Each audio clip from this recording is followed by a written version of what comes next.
Buongiorno cari amici e benvenuti anche oggi nel canale vostro Maledetto Veneziano. Oggi parliamo di quelle persone che a un certo punto della vita, mentre nel cammin facendo lavorano, incominciano a capire che hanno un'anima, un corpo eterico, un corpo astrale e incominciano a fare delle decisioni. Ma prima di iniziare questa video, il vostro Maledetto Veneziano vi consiglio di iscrivervi al canale YouTube di Gilde Galla, al canale YouTube del vostro Maledetto Veneziano, di venirci a trovare nei gruppi social di Facebook, dove nel gruppo Radionica, Radiostesia, Teologia ed Ermetismo, noi abbiamo un gruppo appunto di 1400 amicizie che sta crescendo in work progress. In più abbiamo anche il sito capitano.attervista.org, i link sono sotto qui in descrizione dove potete iscrivervi, cioè scusate, scaricare 20V con circuiti radionici quadranti radiostesici. C'è anche una sezione shop dove chiaramente, ad esempio, questo ciondolo e amuleto costa 150 euro più 10 euro di spedizione, un circuito di scusate, un amuleto di protezione.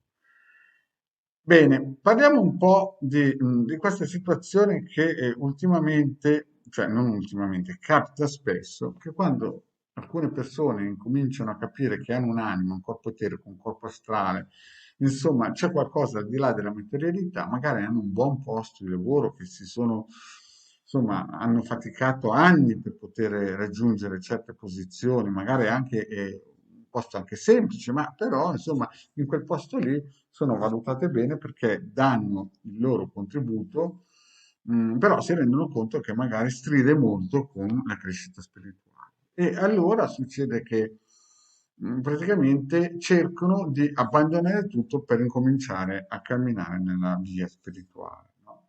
Allora, il problema è questo, che noi siamo nati, siamo stati creati dalla Keter per lavorare, no? E non è che scappando da un posto brutto, no, noi aumentiamo il nostro spirito. Anzi, stando dentro in un posto brutto, noi possiamo aiutare gli altri a cambiare, a raggiungere la Keter, no? Quindi tutte quelle persone che magari perché hanno cominciato a capire che hanno un'anima, hanno un'evoluzione spirituale, cercano di abbandonare quel posto che magari è un pochettino stridente, come diceva Osho, bisogna stare in prima linea, no? Quindi è sempre con la giustizia, mai con la bontà, sempre con la giustizia, perché vi ho spiegato che se voi state lì per i soldi, poi volete fare i buoni, ricordatevi che poi vi arriverà la cattiveria, perché la bontà è praticamente in equilibrio con la cattiveria. Se voi fate il buono, automaticamente arriverà la legnata. Bisogna essere giusti, però bisogna stare nei posti di lavoro. Perché sento spesso gente che non capisce l'importanza della sua evoluzione spirituale anche per gli altri. Cioè, ci sono persone che magari perché il governo ha deciso di vaccinare tutti, dicono no, io non mi faccio vaccinare, piuttosto scappo perché io sono spiritualista. E magari lasciano il posto a una persona che è un criminale e farà più danni in quel posto lì. Infermieri che non si vogliono far vaccinare, dottori che non si vogliono vaccinare. Insomma, noi dobbiamo capire che se uno è spiritualista, non è spiritualista perché corre su nel Tibet e sta lì a dire Om tutta la vita. Uno è spiritualista, ma lo spirito si fonde, si cesella come il ferro dentro il fuoco. Uno diventa spiritualista, ad esempio, c'era uno che era un serial killer che si chiamava Davide, che nel Vecchio Testamento, no, gli israeliti dicevano, cavolo, questo qui ha ammazzato tutti, però era uno il cui cuore piaceva a Dio.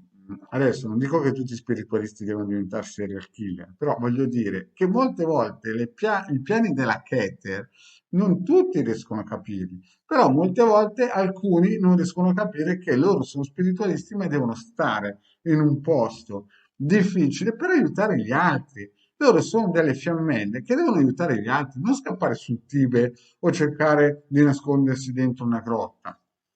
Capite? I più grandi cabalisti del mondo erano manovali, ciabattini, erano muratori, non erano gente che andava in TV o sul tubo come il Marietto a predicare, era gente che nessuno conosceva, ma scrivevano dei libri, dei testi che erano praticamente il Messia in terra.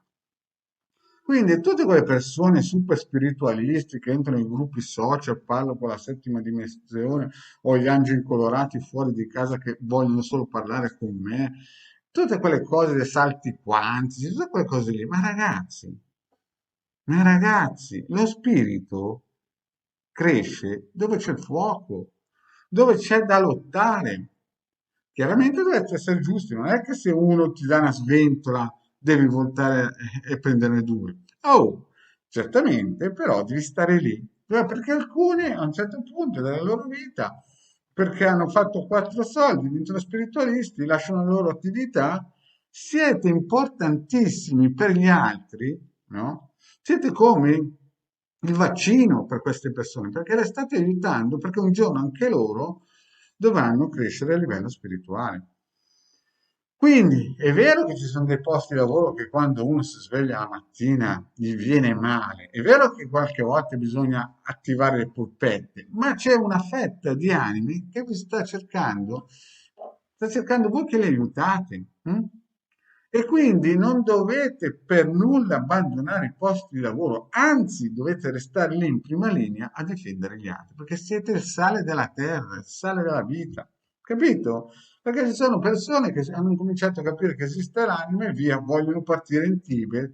Il vostro Tibet è nel posto di lavoro. Voi siete quelli che aiuterete questi disgraziati a capire che hanno un'anima, perché sono dei disgraziati. Uno che non capisce che è un'anima, è uno spirito, sono disgraziati. E lasciate stare le nueggiate, non so io, le bontà che vi ho spiegato tante volte, che non servono a niente se non a farvi mettere ancora un siluro in quel posto. E lo ripeto, anzi non lo ripeto perché siamo in zona protetta. Avete capito? Voi dovete stare nel posto di lavoro ad aiutare gli altri. Poi se qualcuno vi vuole tirare una sventola, devono capire che voi siete spiritualisti, ma giusti, non siete buoni. Non avete niente a che fare con quello porgi l'altro guanti. Bene, grazie di avermi ascoltato e alla prossima.